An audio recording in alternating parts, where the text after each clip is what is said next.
नमस्कार, सूत्रकार समाचार में आप सभी लोगों का मैं स्वागत करता हूं। मैं अंकित कुमार सिन्हा। पहले बिहार, फिर झारखंड और अब उत्तर प्रदेश। बिहार और झारखंड के बाद उत्तर प्रदेश की जो राजनीति है इन दिनों सबसे ज्यादा गरमाई हुई है। गरमाई हुई क्यों है ये आपको बताते हैं।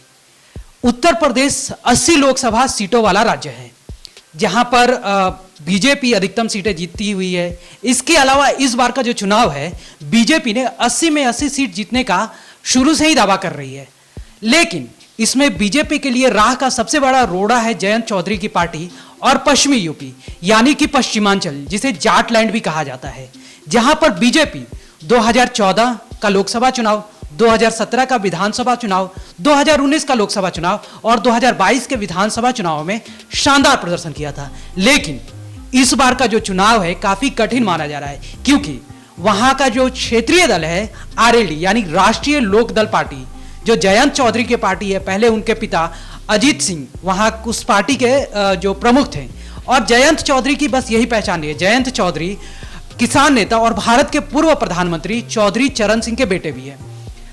इन दिनों उनका उभार पूरी तरह से सामने आया है, जिसके कारण बीजेपी वहां पर थोड़ी बहुत परेशानी का सामना कर रही है। लेकिन अब यह बातें सामने आ रही है, कई अटकलें भी लग रही है कि जयंत चौधरी जिनका सपा से गठबंधन था वो गठबंधन अब कहीं ना कहीं टूट चुका है और जयंत चौधरी एक बार बीजेपी में फिर से आने की बातचीत जो है, डील जो है वो लगभग पक्की हो चुकी है, ऐसा सूत्र बताते हैं। अब देखना होगा कि आखिर क्यों, किन किन मुद्दों को लेकर जयंत चौधरी बीजेपी में वापस जा रहे हैं। तो आइए उसी पर बनी एक रिपोर्ट आपको दिखाते हैं। सपा ने जयंत चौधरी को 7 सीट दे दी थी, जिसमें बताया गया था कि आरएलडी 4, बाकी 3 सीट पर आरएलडी का ही चिन्ह रहेगा, लेकिन कैंडिडेट समाजवादी पार्टी के रहेंगे और ये सभी सीटें पश्चिमी यूपी की थी। लेकिन इससे बताया गया कि जयंत चौधरी संतुष्ट नहीं थे। पिछले कुछ दिनों में उनके कार्यकर्ताओं की बातें, उनकी गुमशुदगी और लगातार यूपी की राजनीति में चल रही अफवाहों ने ऐसा इशारा किया कि जयंत बीजेपी की तरफ झुक गए हैं। भीतर खाने बात भी चल रही है, जयंत बीजेपी के साथ गठबंधन भी कर सकते हैं। बीजेपी ने राष्ट्रीय लोक दल के प्रमुख जयंत चौधरी को एक ऐसा प्रस्ताव दिया जिसे इनकार करना उनके लिए आसान नहीं था। अब तक बीजेपी रालोद पर परिवारवादी पार्टी का होने का आरोप लगा रही थी, लेकिन देश में जल्द ही आम चुनाव होने वाले हैं और पश्चिमी उत्तर प्रदेश में जाट मुस्लिम वोट बैंक के असर को कम करने और विपक्षी समाजवादी पार्टी से टक्कर लेने के लिए बीजेपी को रालोद का साथ चाहिए होगा। सूत्रों की माने तो रालोद ने कैराना सीट की मांग की, लेकिन वो नहीं मिली, जिसका आरएलडी विधायक अशरफ अली ने विरोध जताया। रालोद के पिछले 2 चुनाव में एक भी लोकसभा सीट पर जीत नहीं मिल पाई है। अब बीजेपी के साथ जाने से रालोद की लोकसभा सीट पर भी जीत दर्ज हो सकती है, क्योंकि रालोद को बीजेपी के जाट वोट बैंक से बड़ा फायदा मिल सकता है। वहीं बीजेपी के साथ मिलकर चुनाव लड़ने पर रालोद को केंद्र और यूपी के मंत्रिमंडल में भी जगह मिलने की संभावनाएं हैं। इसके साथ ही पार्टी और कार्यकर्ताओं में नई ऊर्जा भी मिलेगी। सीटें आने से नई ऊर्जा मिलना लाजमी बात है।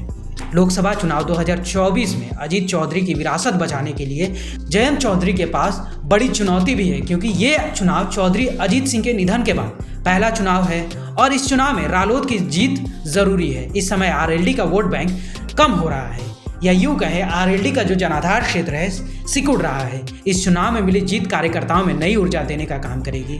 बीजेपी अभी से ही नहीं, बहुत समय से जयंत चौधरी को लाभ देने की कोशिश में थी। डील लगभग तय हो गई है। इसके जरिए उत्तर प्रदेश में सम्मानजनक सीट बंटवारे का होना अभी तय हुआ है, जिसमें आरएलडी को चुनने के लिए जगह मिलेगी। उन सीटों के बाद उसका पारंपरिक गढ़ रही है या प्रतिष्ठा का विषय है।